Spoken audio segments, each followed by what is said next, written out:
Muchas personas llegan a los 60 convencidas de que lo que les pasa es normal, que el cansancio es lo normal, que la falta de ganas es lo normal, que perder agilidad, curiosidad o fuerza, que todo eso toca. Y la verdad es que ahí empieza uno de los mayores engaños sobre el envejecimiento, porque hay personas de 70 que parecen tener 50 y otras de 60 que sienten que la vida ya va cuesta abajo. Y no es solo genética, no es suerte, y tampoco es una cuestión de actitud positiva sin más. Tiene que ver con algo mucho más profundo, con las ideas que aceptamos como verdades sobre la edad y que el cerebro se toma muy en serio. La verdad es que el cerebro escucha todo el tiempo lo que nos decimos. Cuando repetimos «esto ya no es para mí, a esta edad es normal, yo antes podía, ahora no», el cerebro no lo discute, lo integra.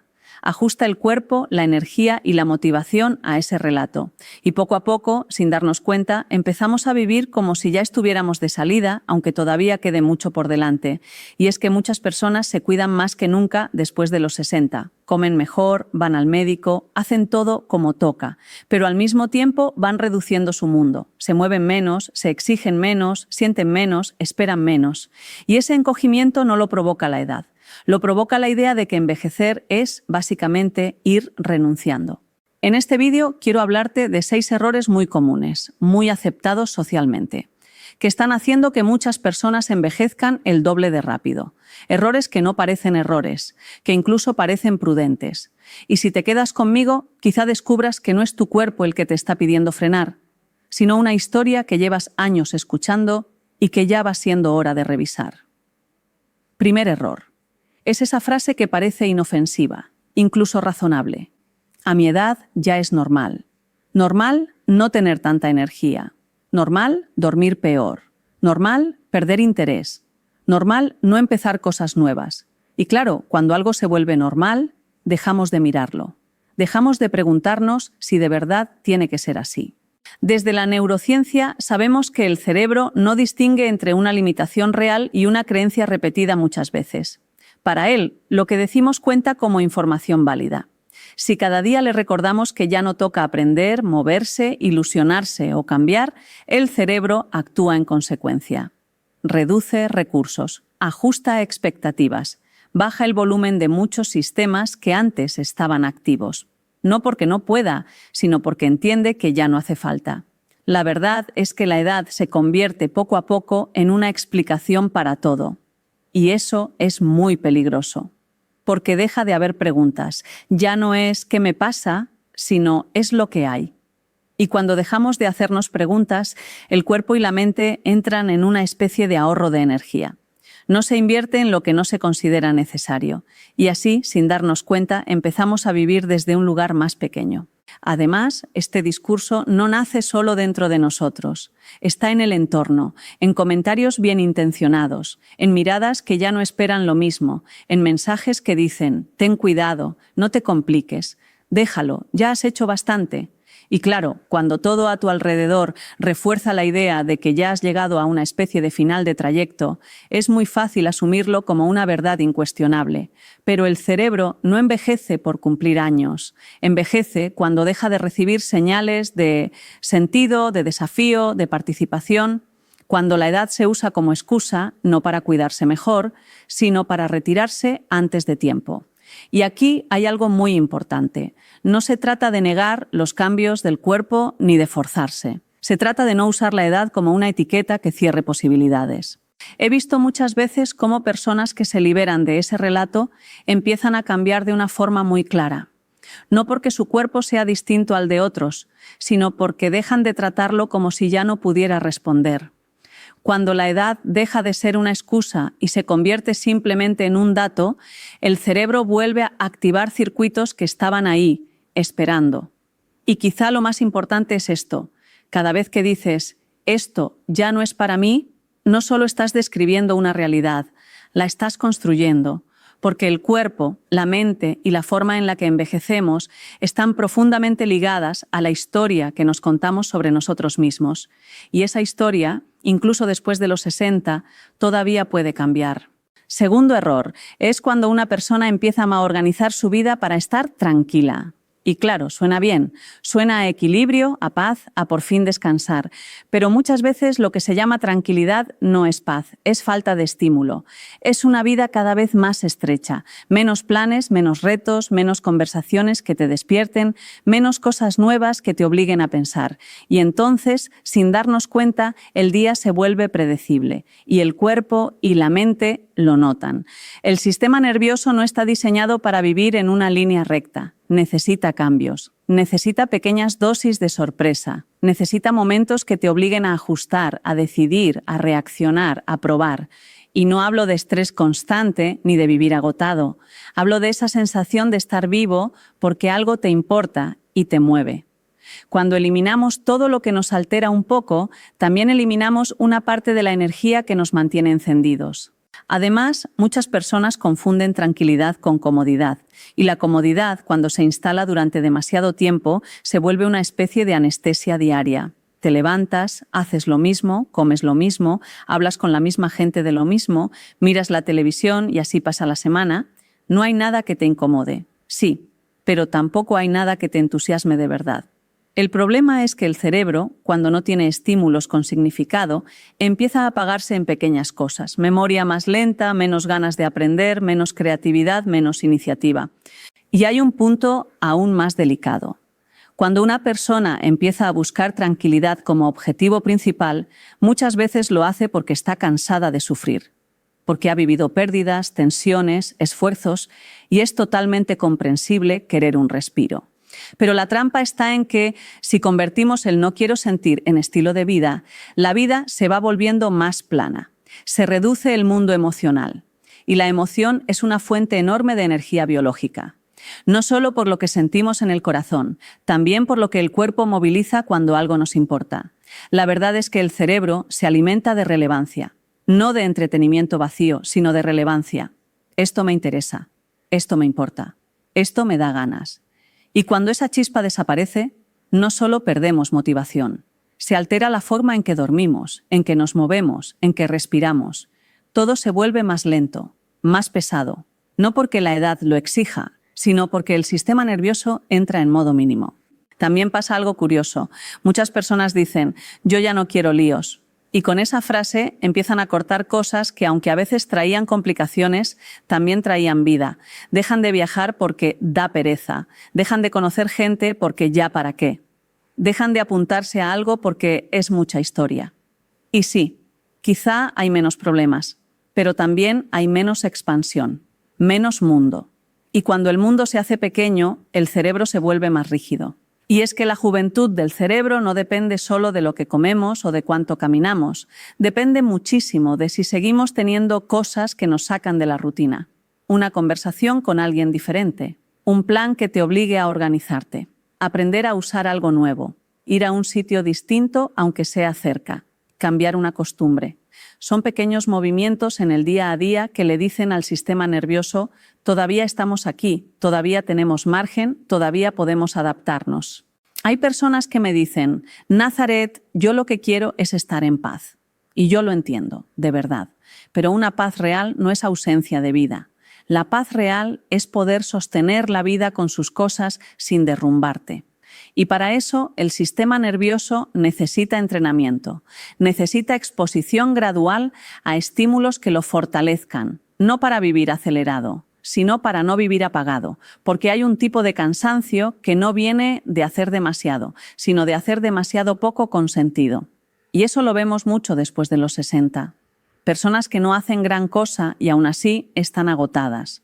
¿Por qué? Porque la energía no siempre se gasta, a veces se genera. Y se genera cuando algo te implica, cuando hay propósito, cuando hay curiosidad, cuando hay contacto, cuando hay risa, cuando hay un pequeño desafío.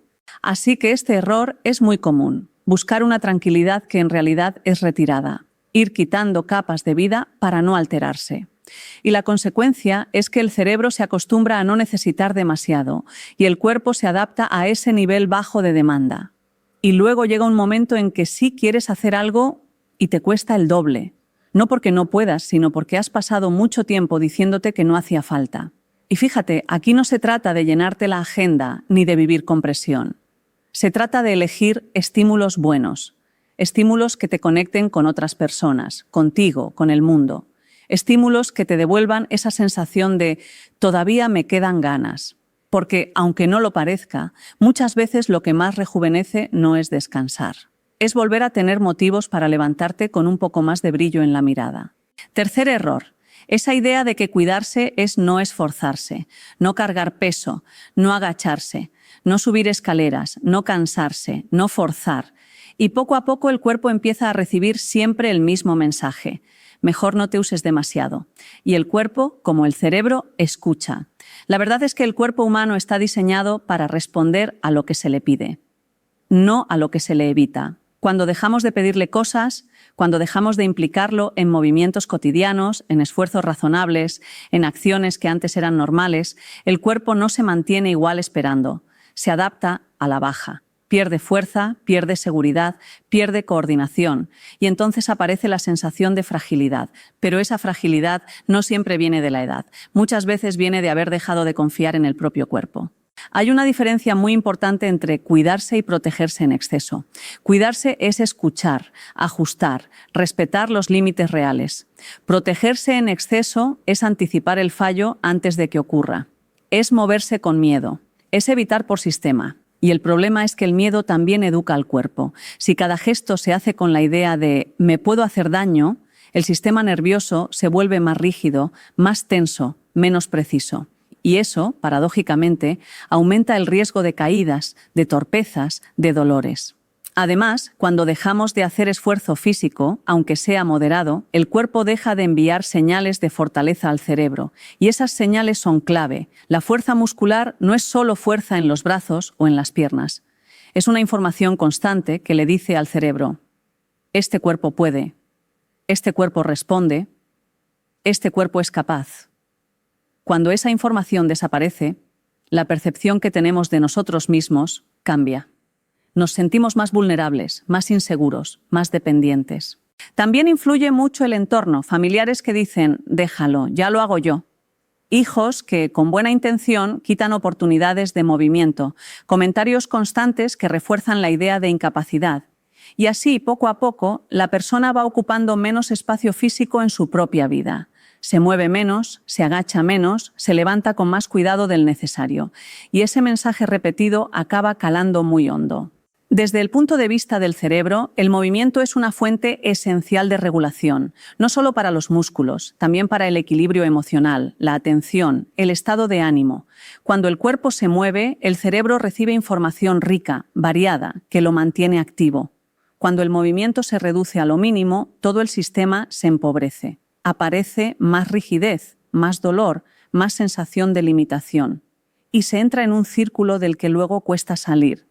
Y aquí quiero ser muy clara.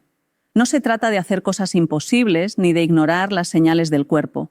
Se trata de no tratarlo como si fuera de cristal. El cuerpo necesita retos ajustados. Necesita sentir que sigue siendo útil en la vida diaria. Subir una bolsa razonable, caminar con decisión, mantener la fuerza para levantarse del suelo, usar las manos, usar las piernas, usarse.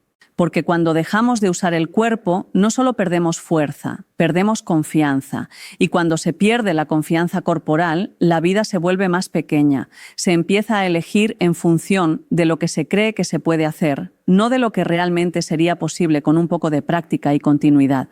Y muchas personas no se dan cuenta de esto hasta que de repente algo que antes era sencillo se vuelve muy difícil. Y entonces aparece la frase «es que ya estoy mayor».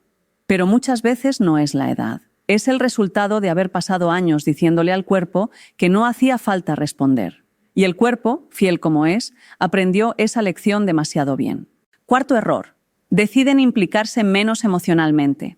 No porque no sientan, sino porque sienten mucho, porque ya han vivido pérdidas, decepciones, conflictos, y entonces aparece una idea que parece muy lógica. Mejor no me meto, mejor no me afecto, mejor me mantengo al margen. Y así, poco a poco, la vida emocional se va haciendo más plana. Al principio parece que funciona. Hay menos sobresaltos, menos discusiones, menos dolor, pero también hay menos entusiasmo, menos conexión, menos ganas. Y la verdad es que las emociones no son un adorno de la vida, son una fuerza biológica muy potente. Cuando algo nos importa, el cuerpo entero se activa. cambia la respiración, cambia el ritmo del corazón, cambia la postura, cambia la energía. Cuando dejamos de sentir con intensidad, todo eso se reduce. Muchas personas dicen, yo ya no quiero sufrir, y es comprensible. Nadie busca el sufrimiento, pero el problema es que el cuerpo no sabe sentir a medias. Cuando cerramos la puerta a lo que duele, también cerramos la puerta a lo que ilusiona. Y entonces la vida se vuelve correcta, ordenada, tranquila, pero también más apagada, menos vibrante. Y eso tiene consecuencias físicas reales. Desde el punto de vista del cerebro, las emociones son señales de relevancia. Le dicen qué merece atención, qué merece energía, qué merece memoria. Cuando una persona se retira emocionalmente, el cerebro recibe el mensaje de que pocas cosas importan de verdad. Y cuando pocas cosas importan, se activan menos circuitos. Se reduce la motivación, se reduce la iniciativa, se reduce incluso la percepción de bienestar corporal. Además, hay algo que se ve mucho en esta etapa de la vida. Personas que dejan de expresar lo que sienten para no molestar, para no generar tensión, para no dar problemas. Se callan enfados, tristezas, deseos, opiniones, y el cuerpo carga con todo eso, porque lo que no se expresa no desaparece, se queda dentro. Se manifiesta como tensión, como cansancio, como dolor, como sensación de pesadez. El cuerpo acaba hablando lo que la persona ha dejado de decir. Y también ocurre en las relaciones. Se mantienen vínculos, sí, pero más superficiales. Conversaciones más neutras, menos profundidad, menos verdad. Y el contacto humano, cuando pierde profundidad, deja de nutrir. El cerebro necesita conexión real, no solo compañía. Necesita sentir que hay intercambio, que hay presencia, que hay emoción compartida. Sin eso, la soledad puede aparecer incluso estando rodeado de gente. Y aquí hay una idea importante. No se trata de vivir en un drama constante ni de exponerse a todo sin límites. Se trata de no desconectarse de lo que se siente, de permitirse querer, enfadarse, ilusionarse, entristecerse, reírse, de seguir estando emocionalmente presente en la propia vida, porque las emociones, bien reguladas, son una fuente enorme de energía y de sentido. He visto muchas personas rejuvenecer cuando vuelven a implicarse, cuando vuelven a decir lo que piensan, cuando se permiten sentir sin pedir perdón, no porque desaparezcan los problemas, sino porque vuelve a circular la vida por dentro. Y cuando la vida circula, el cuerpo responde. Así que este error es muy común, retirarse emocionalmente para protegerse. Y a corto plazo parece aliviar, pero a largo plazo empobrece, porque no es el sufrimiento lo que más envejece. Es dejar de sentir que algo, alguien o uno mismo sigue importando de verdad. Quinto error, cuando una persona no solo se jubila del trabajo, sino que se jubila de su identidad. Y esto es muy distinto, porque dejar un empleo puede ser una liberación, pero dejar de sentirse alguien con un lugar en el mundo, eso te cambia por dentro. Durante décadas, aunque a veces nos quejemos, la vida nos llama. Hay horarios, responsabilidades, gente que cuenta contigo, tareas que alguien tiene que hacer. Y cuando todo eso desaparece de golpe, puede aparecer una sensación rara. Al principio se siente descanso, sí, pero después, si no se construye algo nuevo, llega un vacío que no siempre se reconoce. Y ahí es donde muchas personas empiezan a hacerse pequeñas sin darse cuenta. Es como si pasaran del soy al era. Yo era el que resolvía. Yo era la que organizaba. Yo era quien cuidaba de todos. Yo era quien sabía hacer esto. Y cuando esa frase se instala, el cuerpo lo nota, porque el cerebro necesita identidad para organizarse. Necesita saber quién soy yo ahora para decidir cómo se mueve, cómo se relaciona, qué energía moviliza, qué le interesa. La verdad es que el propósito cotidiano no es una palabra bonita, es biología, es estructura, es una razón para activarse. Y no tiene por qué ser grandiosa, no es mi gran misión en la vida. A veces es algo simple, sentir que aportas, que ayudas, que alguien te espera, que algo depende de ti, aunque sea poco. Cuando eso falta, el sistema nervioso entra en una especie de economía. Si no hay mucho que sostener, no hace falta encenderme tanto. Y ahí la vitalidad empieza a caer. Además, hay una trampa cultural muy extendida. Pensar que después de cierta edad lo ideal es no tener obligaciones. Que el premio de envejecer es no tener nada que hacer. Y claro, descansar es necesario. Pero si toda la vida se convierte en evitar responsabilidades, también se evapora una parte del sentido, porque la responsabilidad bien elegida te organiza, te mantiene conectado, te recuerda que sigues siendo valioso para algo y para alguien. Y muchas veces esto se ve en cosas pequeñas, personas que dejan de arreglarse porque, total, ya no hace falta, personas que dejan de salir porque ya me da igual, personas que dejan de aprender porque ya para qué. No es pereza, es pérdida de lugar. Es como si el cerebro empezara a pensar, mi presencia ya no cambia mucho nada. Y esa idea, cuando se repite, pesa muchísimo. También hay un aspecto social. Después de los 60, el mundo empieza a tratarte distinto. A veces con respeto, sí, pero otras veces con un tipo de condescendencia que se nota. Te hablan más despacio. Te explican cosas que no has pedido. Deciden por ti, por tu bien. Y si una persona no se protege de eso, acaba internalizándolo. Empieza a verse con los ojos de los demás y entonces deja de ofrecerse al mundo. Aquí es donde yo suelo decir algo que remueve. El cuerpo no se deteriora solo por el tiempo. Se deteriora cuando dejamos de sentirnos necesarios. Porque sentirse necesario no es ego, es pertenencia, es conexión, es una forma de decir mi vida tiene impacto aunque sea en una escala pequeña. Y cuando eso desaparece, el cerebro reduce la inversión en el futuro. Y cuando el cerebro reduce la inversión en el futuro, el presente se vuelve más pesado. Y fíjate qué curioso, muchas personas, al jubilarse, pierden también conversación, pierden temas, pierden intercambio diario, pierden la sensación de estar al día. Y entonces se van quedando más en casa. No por falta de capacidad, sino por falta de contexto. Ya no hay un escenario donde desplegar lo que saben, lo que sienten, lo que han vivido. Y eso es una pérdida enorme porque la experiencia es riqueza, pero solo si se comparte, si se usa, si circula. A veces la identidad se jubila cuando uno deja de tener un papel claro. Pero ese papel se puede reinventar y no tiene que ser algo externo ni espectacular. Puede ser cuidar a alguien, sí, pero también puede ser enseñar algo, aprender algo, participar en una comunidad, implicarse en un proyecto pequeño, acompañar a otros, recuperar una afición y convertirla en un compromiso real. Lo importante no es el tamaño, es la continuidad. Es que el cerebro perciba, esto cuenta, esto importa, yo aquí tengo un sitio. Y esto se nota muchísimo en la energía. Hay personas que cuando encuentran un propósito, aunque sea sencillo, vuelven a caminar distinto. Se levantan con otro tono, se expresan con más claridad, duermen mejor, no porque mágicamente desaparezcan sus problemas, sino porque el sistema nervioso vuelve a tener dirección. Y también es importante decirlo, el propósito no llega solo, no cae del cielo. Se construye y a veces al principio cuesta porque el cerebro está acostumbrado a la retirada. Pero cuando empiezas a moverte hacia algo, aunque sea con pasos pequeños, el cerebro empieza a responder, empieza a generar motivación, empieza a volver a abrir puertas. Así que este error, jubilarse de la identidad, es devastador porque parece normal, porque nadie lo llama por su nombre. Y sin embargo, cuando una persona deja de verse como alguien activo, presente, útil, con cosas por aportar, el cuerpo lo sigue, la mente lo sigue, las ganas lo siguen. Y no es una cuestión de edad, es una cuestión de lugar, de pertenencia, de volver a ocupar tu propio sitio en tu vida. Hay una frase que aparece muchísimo después de los 60 y que, desde fuera, parece prudente, incluso sensata.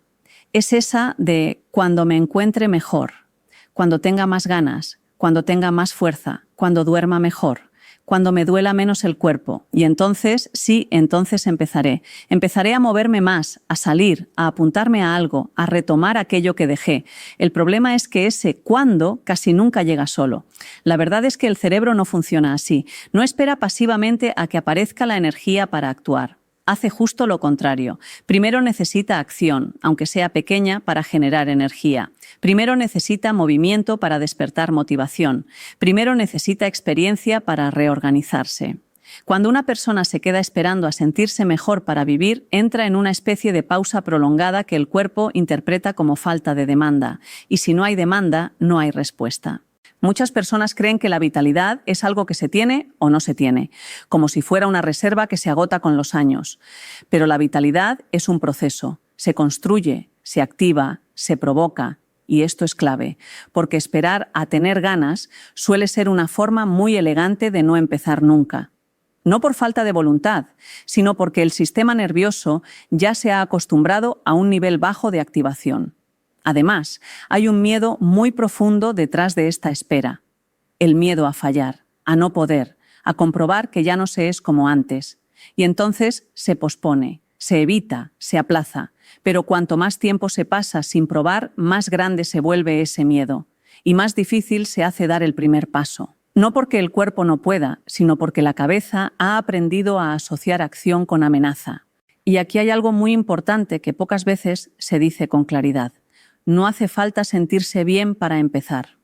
Hace falta empezar para empezar a sentirse mejor. No perfecto, no de golpe, pero un poco mejor. El cerebro necesita experiencias nuevas para reajustarse. Necesita comprobar que aún hay margen, que aún hay respuesta, que aún hay capacidad de adaptación, y eso no ocurre mientras se espera. He visto muchas personas dar un giro enorme no porque desaparezcan sus molestias, sino porque deciden moverse con ellas, no negarlas, no ignorarlas, pero tampoco dejar que lo gobiernen todo. Empiezan con algo pequeño, un paseo más largo, una actividad nueva, una conversación pendiente, un compromiso suave pero real, y ese pequeño gesto empieza a generar cambios que no se esperaban. Mejora el ánimo, mejora el sueño, mejora la percepción del propio cuerpo. No porque sea magia, sino porque el sistema nervioso vuelve a ponerse en marcha. Esperar a sentirse mejor también tiene otro efecto. Va reforzando la idea de fragilidad, de ahora no puedo, y cuanto más se repite esa idea, más se consolida. El cuerpo se vuelve más prudente de lo necesario, más lento, más rígido. Y luego, cuando se intenta retomar algo, parece que cuesta el doble. Pero no porque ya sea tarde, sino porque se ha pasado demasiado tiempo sin enviar señales de acción. Y quiero decir algo con mucha claridad. Nunca es tarde para provocar cambios en el cerebro. Nunca. Lo que sí envejece muy rápido es la creencia de que ya no merece la pena intentarlo. Esa idea sí que apaga muchas cosas, porque cierra la puerta antes de comprobar qué hay detrás.